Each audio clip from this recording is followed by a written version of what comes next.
When a magician presents an illusion, when a magician does a trick, who creates the magic? I know the looks on some of your faces. Whoa. Who's got a card? Hand me a card. Someone give me your card. Any kind of card will do it. A driver's license, student ID. How about a credit card? I like credit cards. Got a credit card. Yes, outstanding. Thank you so very much. My brand new friend, Mark. Photographic memories. Yeah, good stuff. All right. So to levitate somebody else's card is a little bit more difficult trick. I got to crimp the edges of the card just a little bit. I'm going to spin it counterclockwise because we're in the northern hemisphere. Yeah. Coriolis effect, right? Bernoulli's principle. So if I get it all right, not only can I get it to levitate, but maybe I can get it to do all sorts of crazy loops. Ladies and gentlemen, that's magic. Yes. All right. Thank you, Mark. I appreciate this. Let's see how you do, bro. Ready? Oh, you know what? Bad toss. Let's try it again. Great catch. Give him a hand, Mark. Yes. Okay. Folks, when a magician presents, and this is a question I'd really like you to ponder. When a magician presents an illusion, because when a magician does a trick, who creates the magic?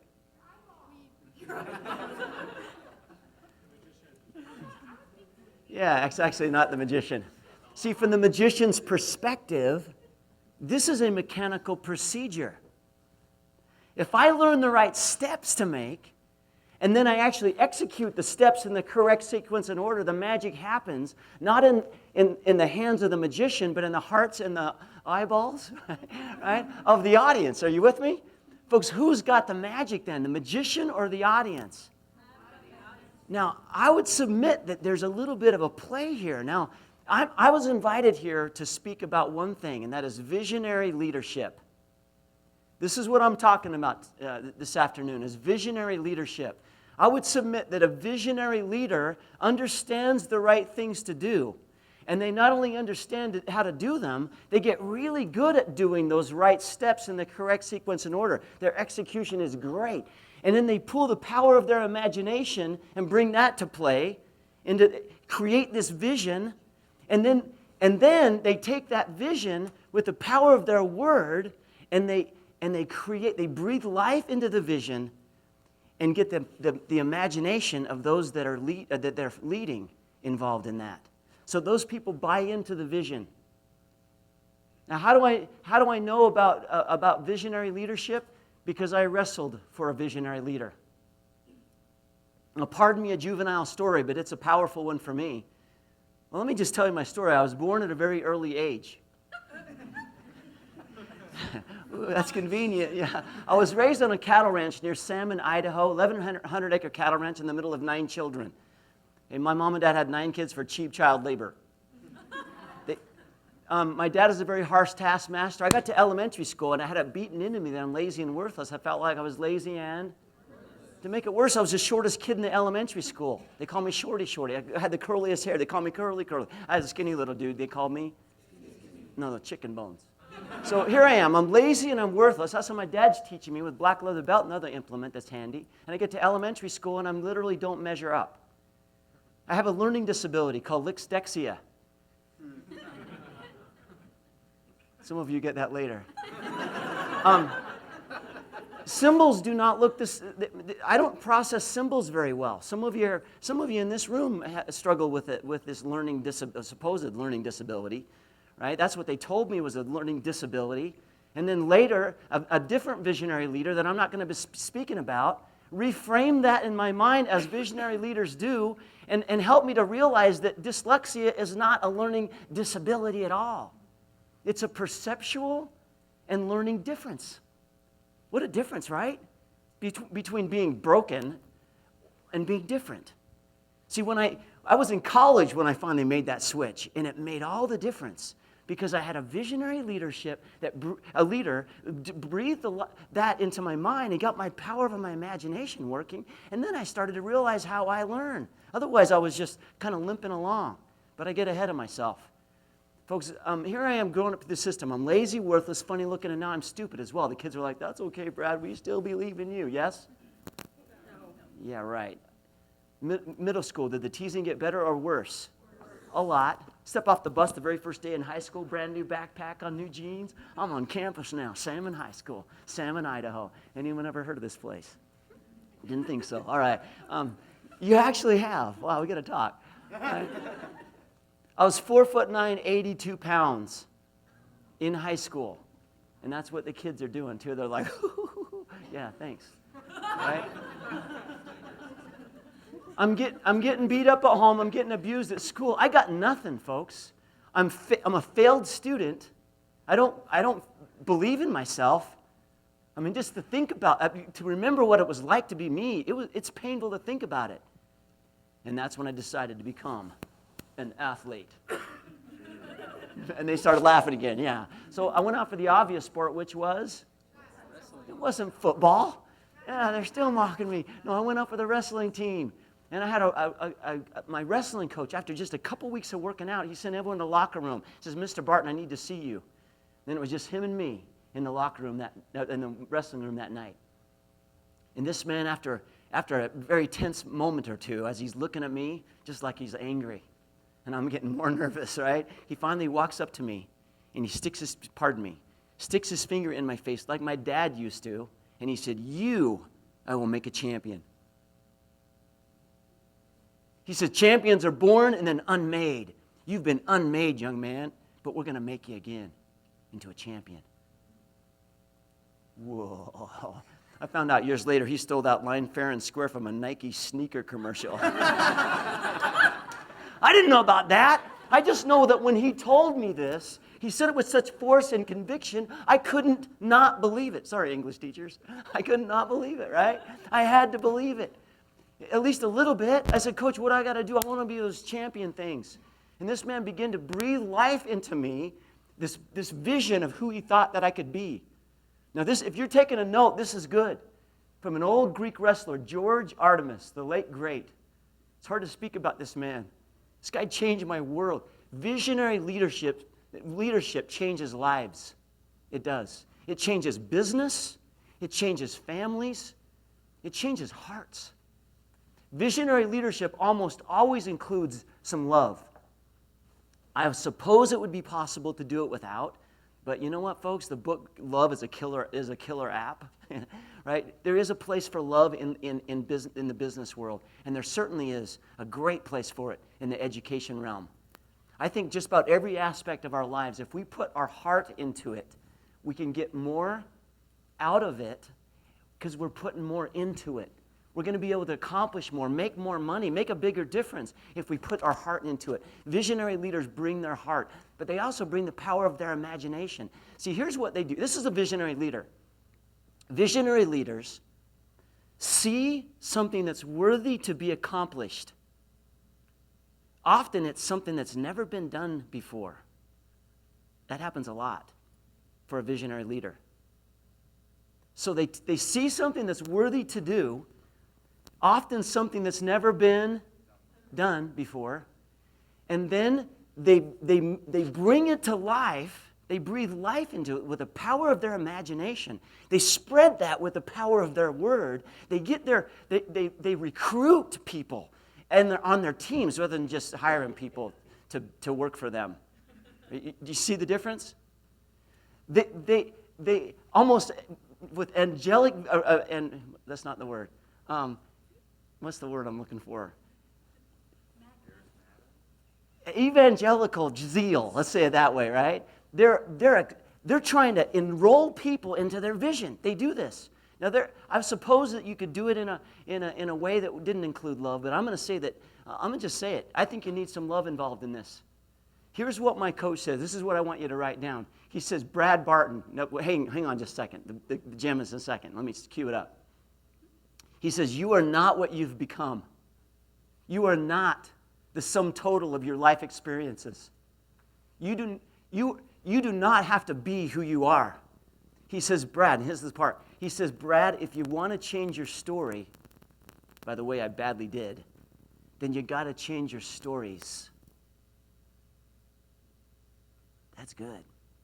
That's good, folks. Think about this. If you want to change your story, you got to change your stories. I would submit that that's not only for individuals, for freshmen wannabe wrestlers, but it's also for organizations and for churches and for families. See, organizations tell stories, don't they? Right? And I would submit that the culture of the organization roughly equals the sum total of all the stories that are being told. And if you want to change the culture of an organization or the culture of your church family or your actual family, right? You got to change the stories that you tell. You can change a marriage this way. You can change relationship with your teenager or with your dad. You can do a lot of things by changing your stories. Understand the power of that? And visionary leaders understand this. And they use the power of their word to change their stories that they tell themselves and each other.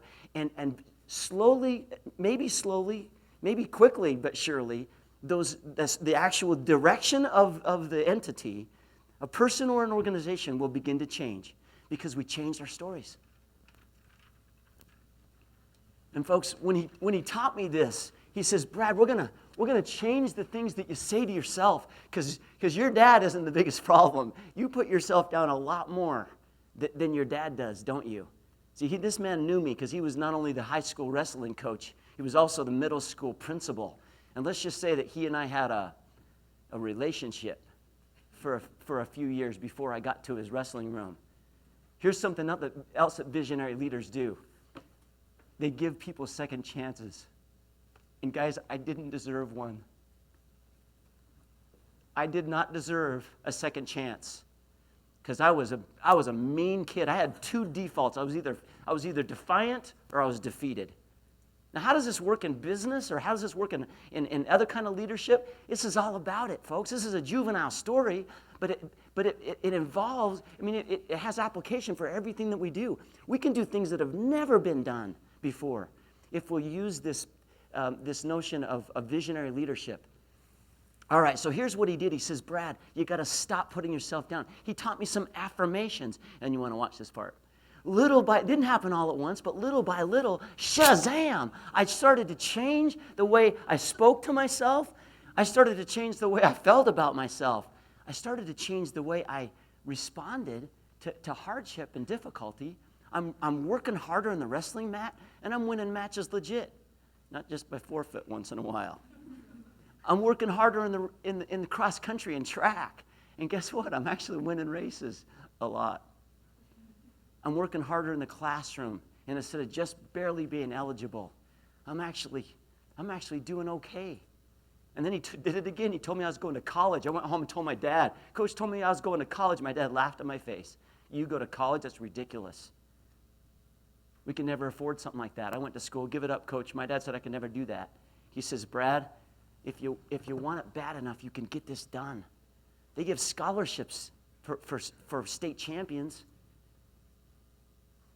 And that's what you're going to become. And that's what I did, because I had a visionary leader in my life. And then lightning struck twice, because at Weber State University, I found another visionary leader. His name's Chick Hislop. Let me tell you a little bit about this man. That's all I'm going to do, folks. Just tell stories. Is that okay? About some visionary leaders that changed the course of one person's life. I was a bit of a track star in college.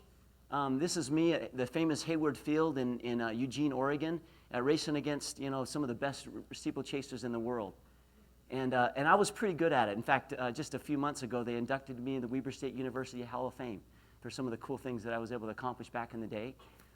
Let me tell you why, though, I was inducted into the Hall of Fame many years later, because of this man right here.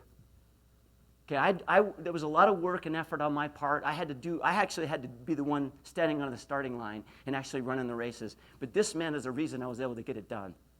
Okay, this man, his name's Chick Hislop. And if you know anything about track and field, if you know much about it anyway, you would probably recognize his name. Okay, this guy's a legend in the sport. In just an example, in 1996, when the Olympic Games came to America, the coaches in the United States, now imagine how many hundreds of amazing Division I programs there are, right? They all voted as who was going to be the head Olympic distance coach. And they tapped a little old university called Weber State in Ogden, Utah. They voted this man to be the head Olympic distance coach. That's how well respected he is. Okay, he's an Olympian, Olympic coach. He's been inducted in the USA Track and Field Coaches Hall of Fame. This guy changed the sport. Part of being a now, one other thing that's amazing. This guy is at a little tiny university. It doesn't attract world-class athletes, but he wanted a world-class program. So what does he do? Oh, there we go.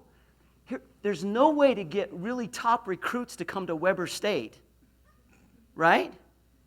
But he wants a top program, and so he recruits the ones he can get, right? Us ordinary local talent, some cases right off the ranch, right? And he creates world-class competitors. That's why Weber State, in the years he was there, consistently in the top 20, ranked in the top 20 in NCAA. My freshman year in cross country, Weber State was 11th in the nation. That's kind of mind-boggling if you think about all the other universities they're racing against. They were as high as fourth, folks. This guy's amazing. See, he used the power of his imagination in recruiting. I was the only one. Coach Hislop was the only one that recruited me, besides College of Southern Idaho. Okay, I was a College of Southern Idaho recruit, and I got a Division I nod. A team that was 11th that year in the nation.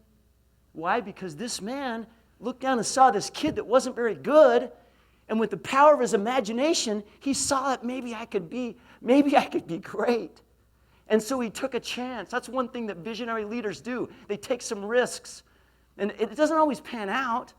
Okay, because once again, I was the one that had to run the workouts, and I was the one that had to have this personal drive. There were a lot of things that I had to do as a follower, but this man gave me a chance because he's a visionary leader. As scholarship athletes, part of our job was the post-race interview. Now, this might not sound intimidating to any of you, but this is a very intimidating man. And that was just part of the job. We return and report to our coach after the race, and it was a very solemn affair usually. We talk about the pre-race plan, which was very detailed, and how it was executed. We talk about tactics and how they were implemented during the race. There was almost always a discussion of mental toughness. I usually left those 5 to 10 and sometimes a half an hour sessions feeling pretty chastened, but rededicated to run both harder and smarter. However, once in a while, these typically very thorough post-race interviews consisted of 4 words. Coach, can we talk for a minute about my race? He would just look at me with a haughty disdain, and then he would say, leaning in a little bit, he'd say, "That was good enough." Then he'd turn on his heels and walk away and leave me steaming. Oh, what do you mean good enough? I wasn't saying this out loud, but I'm thinking to myself, what? Didn't I sweat? Didn't I hurt? I suffered for you out there, and you said it was good enough. Why was it so irritating? Why it was so infuriating for me? Because he was right. Guys, I don't know how he did it, but he was always right. He knew when I got to the terrible edge, and how many distance runners we got in here? Okay, collegiate distance running, folks, it's a dance with suffering. And I don't want to over-dramatize it, folks, but you go into the very edge of the limits of human capacity every time you race. And some days I got right to the edge, and I think I just don't want to go to ugly. And I just kind of skate along the edge of suffering. And every time I did that, he would catch me, and he'd say, "That was good enough." See, he knew that good enough was not going to be good enough if Brad Barton was going to make an Olympic team. And he told me I could. And then he would encourage me to come up to his office before a workout, and I did this 2, 3, sometimes 4 times a week. And he would breathe the life into me about this goal about making the Barcelona Olympic team. And little by little, and he was not a touchy-feely guy like my wrestling coach, not touchy-feely at all. He used and I don't know if I really felt the love, But doggone it, I felt the power of his imagination. See, he saw something worth doing, right? Project called Brad Barton. And then he determined to do it. Then he breathed life into me, saying, you can accomplish these things.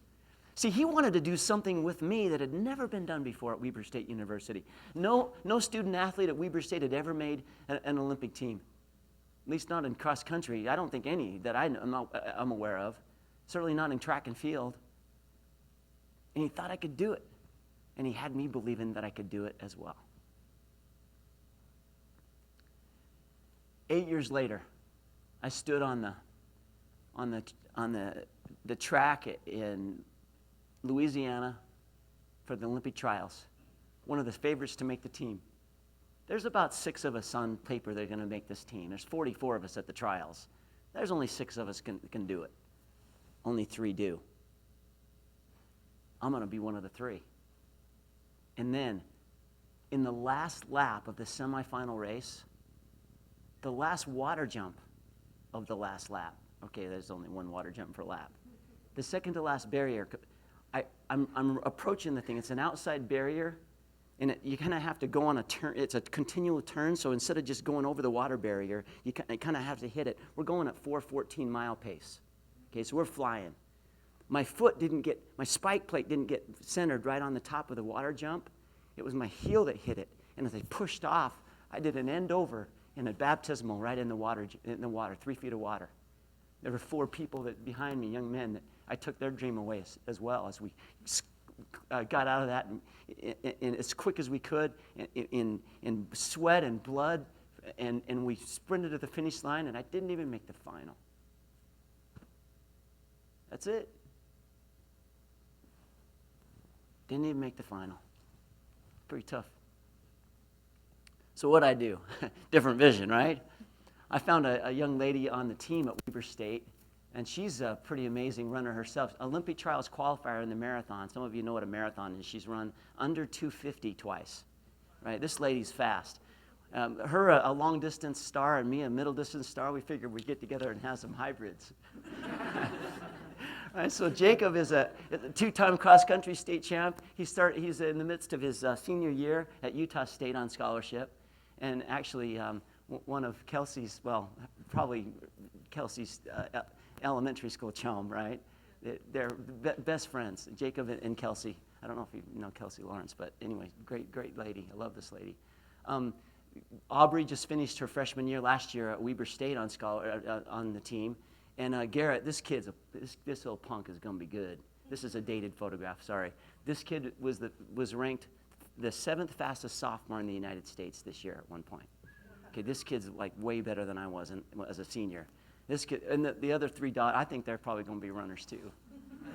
They all run, all right? So this is what we did. I changed the vision. I started a business, a speaking business, and this is what I did for 20 years. And then something compelled me. And it sounds a little strange maybe for an old man to get back on the track, but something that compelled me to get back on the track. And I won't go into the details of that, but here I am finding myself on the track. I looked it up on the internet. There's about a dozen, maybe a dozen and a half men over 45 that can run a 5-minute mile. Imagine a 45-year-old running a 5-minute mile. How many of you think that would be hard? Okay, there's only a handful that can do that. As I started at BYU in an indoor meet in January. I ran a 4:43 mile, and then I ripped my quad. It hurt. Took months to heal. Right. Well, the next year, right, I was 44. Now I'm 45, right, and I get back on the track and I run a 432 mile, and then I ripped my quad. It hurt. Took months to heal. So I called up my old retired college coach, a guy named Chick Hislop, and I said, Coach, I just ran a 4:32 mile. He says, how old are you? And I told him I was 45 years old, and he said, what's the world record in the Masters age group, 45-49? And so we looked it up on the phone, little iPhone. I said, Coach, it's 420.19. Can you imagine a 45-year-old running a 4:20 mile? Okay, ridiculously fast. And I said, so, Coach, it's 4:20. There was a long pause as he considered. And then he says, well, now think of what he's doing. This is a visionary leader, right? Visionary leaders consider and they determine what's worthy to do, right? This is what he was doing. And after another long pause, he said, well, again. And then another long pause, he said, Brad, I think we better both come out of retirement then. And then he said it. Let's go do some things that have never been done. And folks, that captured my imagination. He says, Brad, I think we can do it. And then he started mapping this out. This guy is not only a visionary leader, he's an amazing tactician. I think that there are some visionary leaders that don't know what the heck they're doing. They're never going to accomplish very much. This guy's good as well. Okay, he's really good. When you combine just being really good at your craft with visionary, there's a lot of really fine coaches that know what they're doing that don't have that imagination. One of my high school buddies, Justin Havens, got recruited at Idaho, the University of Idaho. And I begged the coach, let me come for his recruiting trip. I want you to see what I'm doing too. And so he says, okay, right? He didn't give me the time of day on campus. He told Justin Havens, you'll never hear of Brad Barton after his freshman year again. He's just not that good. It was fun at big meets, NCAA championship meets from there on to say howdy to the University of Idaho coach. And he would just say, how you doing, Brad? And he'd walk away because he missed it. Technically sound, perhaps, but not a visionary leader, not in my case anyway, right? So we got to work. I ran a 4:20. The next year, I'm 46 years old. I ran a 4:26 mile. And then I ran a 4:23 mile. And then I ran the fastest 3,000 meters that had been run in the last 10 years by someone my age. And then I broke my foot. Okay, let's figure out where we're at so far. All right, so we've got a visionary leader. Right, if you'll pardon me, another illusion. Is this okay? All right, so this man has painted a picture for me and him, because we're both going to have to do an awful lot of work, right? He says, Brad, let's go do some things that have never been done before. And what happened? I ripped my quad, right?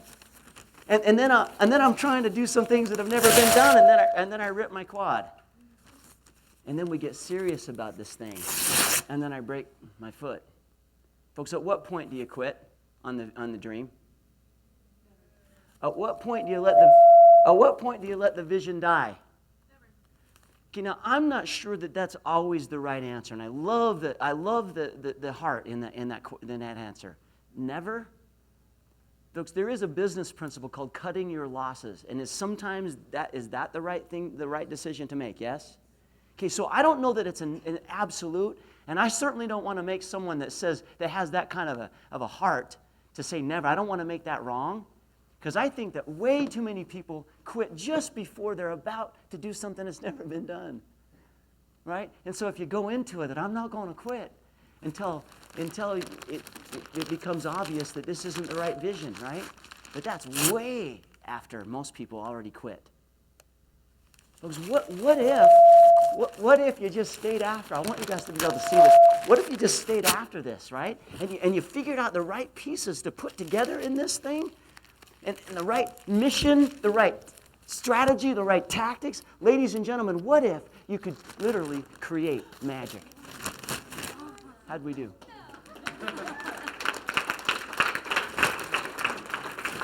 Folks, it's about visionary leadership.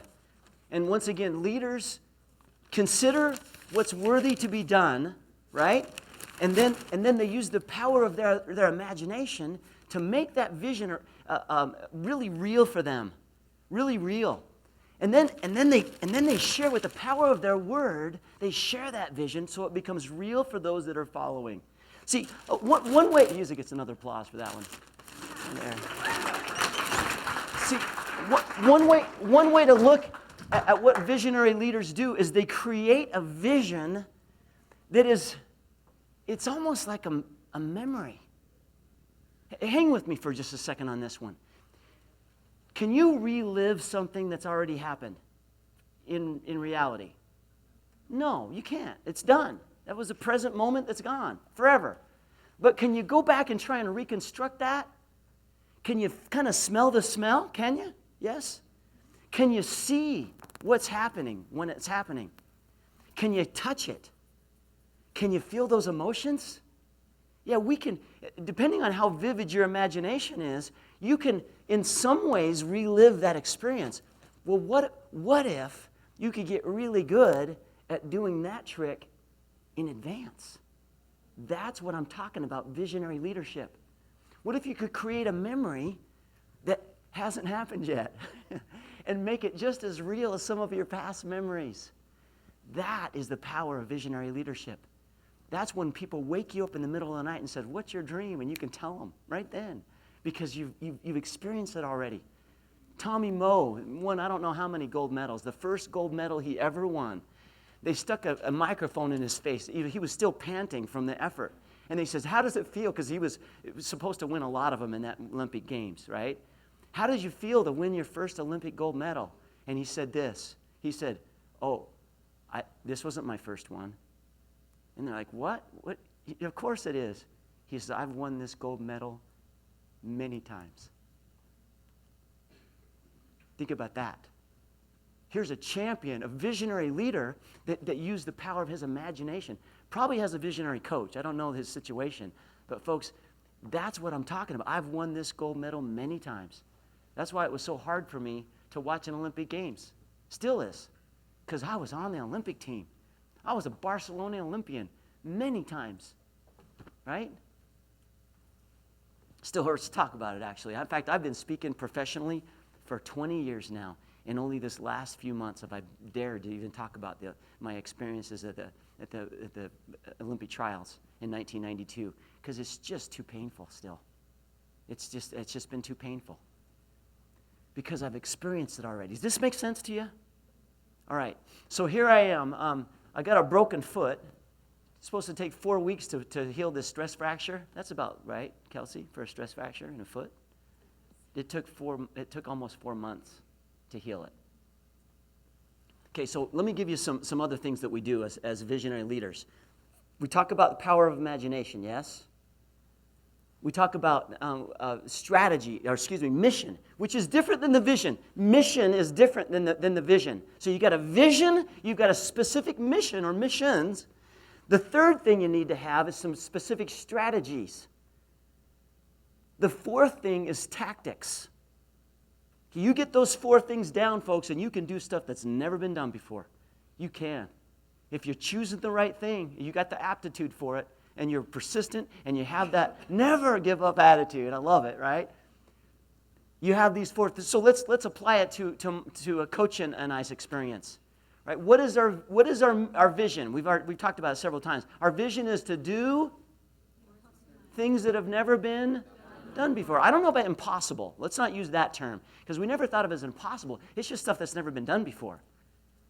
Okay, the mission, very specifically, to break 4 Masters M45, which is the 45 to 49 age group. Break 4 Masters world records. Let's break the indoor mile record. Let's break the 3,000 meter record. Let's break the steeplechase record, which is really the gem all along.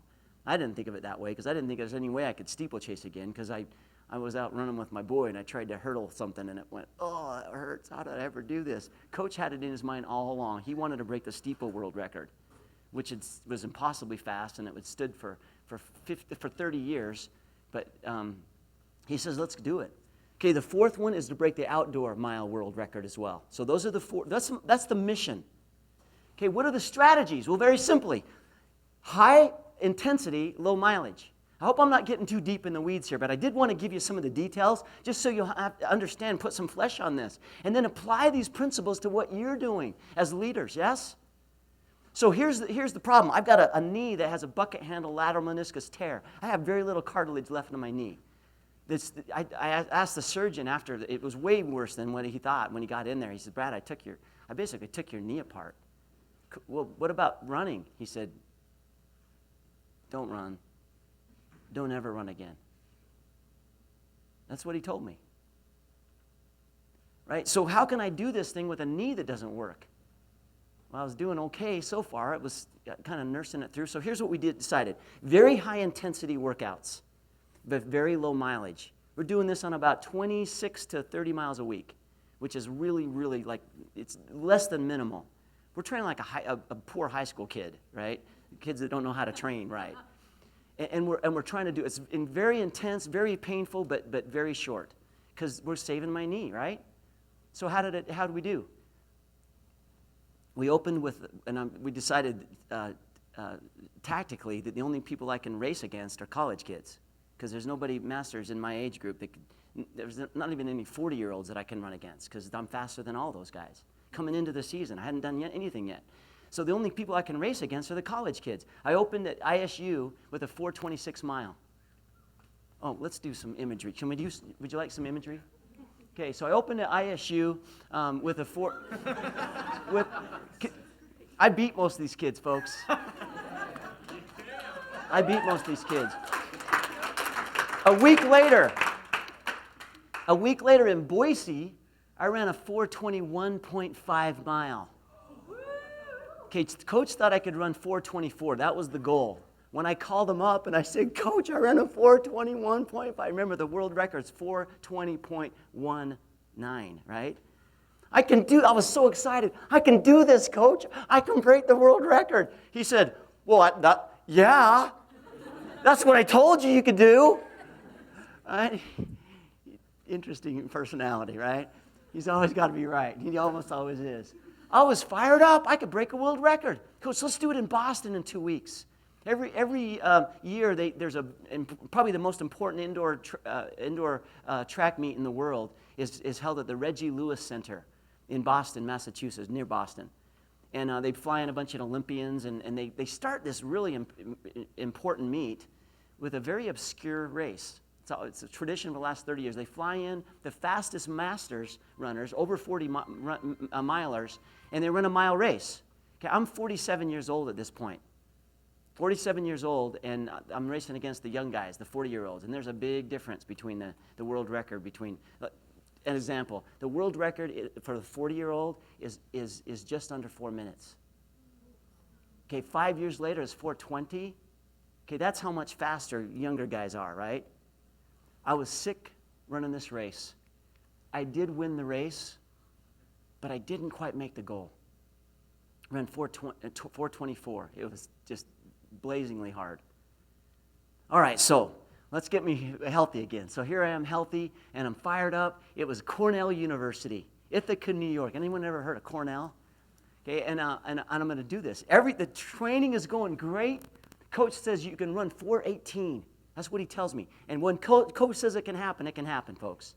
You're going to run 4:18. You're going to break this world record.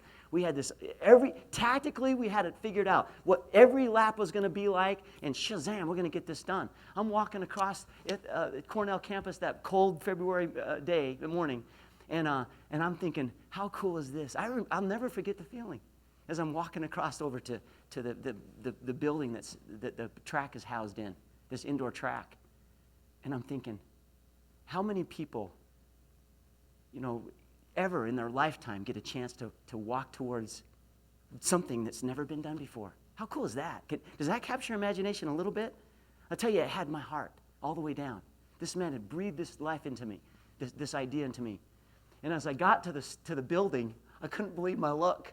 The place is called Barton Hall. My name is Brad Barton, right? I had to do a little selfie with my iPhone. I'm thinking, this is too good, right? I own this place, right? And I walked in, and this is what Barton Hall looks like on the inside.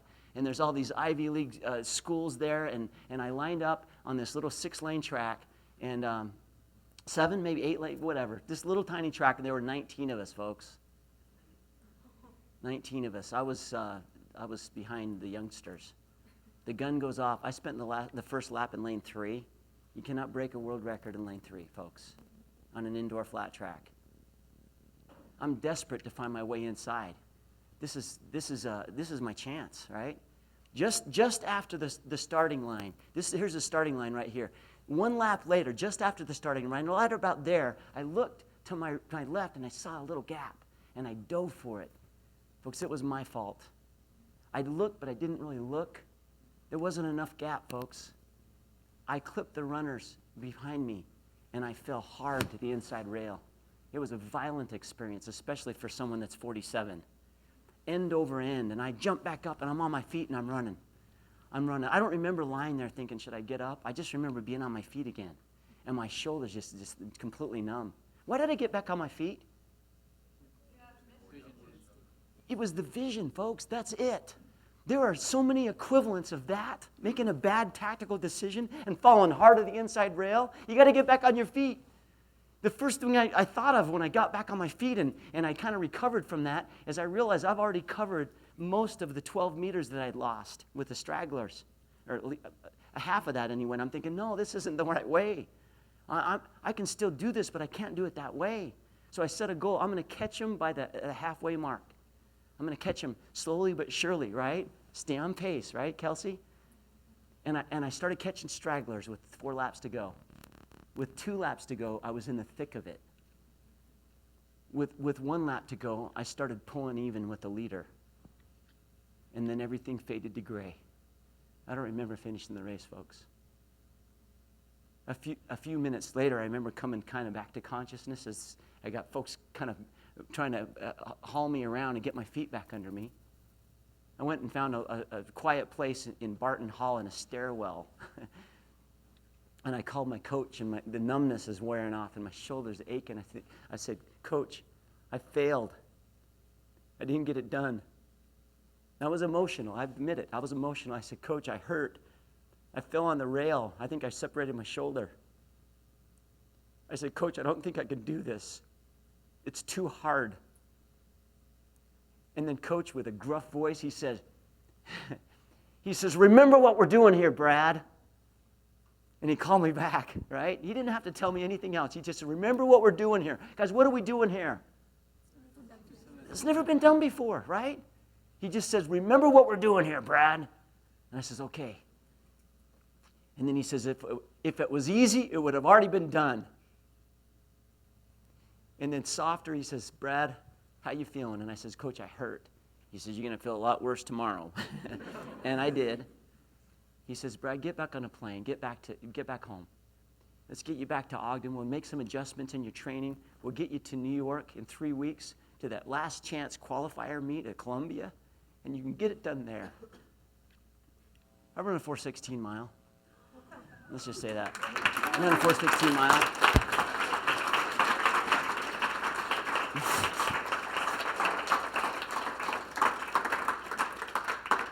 And then we set another goal, because that's what visionary leaders do. There's many of you in this room have set some impossibly difficult goal, and you achieved it. And then what? How many of you felt the letdown? You've been there before? And it kind of put you in a funk, right? Does that happen to you? It had happened to me many times, and Coach says, Brad, we're not going to let that happen. So we set a goal to win some national championships, and we did that.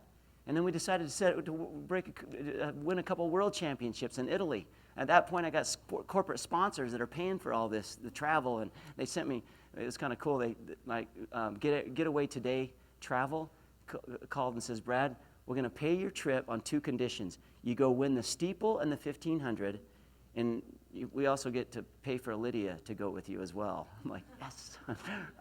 And I did, and they did, and it was a great time. But folks, the real goal for Coach anyway was to break the steeplechase world record. This is me at Willamette University. I ran a 9:22 steeplechase and broke a 37-year-old American record of 9:39. Okay, from 9:39 to 9:22. This is just shockingly difficult. I mean, these are just numbers to most of you. And then we decided to go to Portland and break the world record 3 weeks later. And tactically, I made some mistakes, folks. I went out too fast, then I slowed down too much, and then I panicked and ran too fast the 3rd lap, and barely finished the race. It didn't go well. And so, in Seattle in July, I ran a 9:17 steeplechase. Missed the world record of 9:16 by 1.5 seconds. That was it. That was the last chance I had. Okay? I raced 5 times and I missed it. 1.5 seconds, folks. Ran the fastest over 40 steeplechase ever run by an American, but I missed it by 1.5 seconds. So what am I supposed to do? I've only got 1 world record. The goal was 4. What do we do, folks? I got to sign up for another year. And this is hard. Okay, I'm tired. I said, Coach, I cannot run any harder than I did this year. I can't do that. I'm in a year older. I'm, presumably going to be a little slower. What do we do? He says, Brad, we're going to have to do something different if we wanted something different. So we decided on a high intensity, high mileage approach. Now think about this. We're going to risk my knee this time and run 60 miles a week, even 70 miles a week, and we're going to do it with just the intensity as well. And to make a long story short, I came back stronger than anyone my age has ever been. And the same meet in New York in May, I ran an 8:23, 3,000 meters, the fastest 3K ever run by someone over 45 years old. And then in June, after a couple of injuries, I went to Nashville to the Distant City Music Carnival, or the Music City Distance Carnival, excuse me. And guess what I did? I'm racing college kids again, and I love this shot.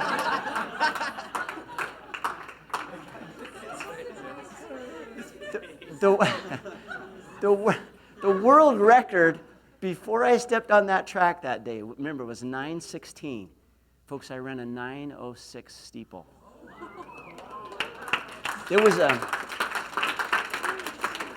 The time didn't show up on the World Masters rankings, and so there was an inquiry made. And they said, they wrote back and says, when we wrote the program years ago, we wrote it so it would kick out any unrealistic times. They said, we've checked the results and verified them. It'll be showing up. We've changed the program. Coach and I broke the program, folks. Okay, so here's the thing. Did we get all 4 of the world records? No. If you want some entertainment, go Google Chula Vista Masters Mile in late July, and it's kind of a viral thing. Thousands, tens of thousands of people have seen it. I missed the world record again, that fourth world record. Folks, here's the thing. Let's end with this. Let's end with this. The power of imagination. Now, I hope you haven't taken what I'm saying wrong. I didn't come here to talk about what I've done. You understand that? It just happens that they invited me to talk about visionary leadership. And as I stopped and considered, what could I teach them about visionary leadership?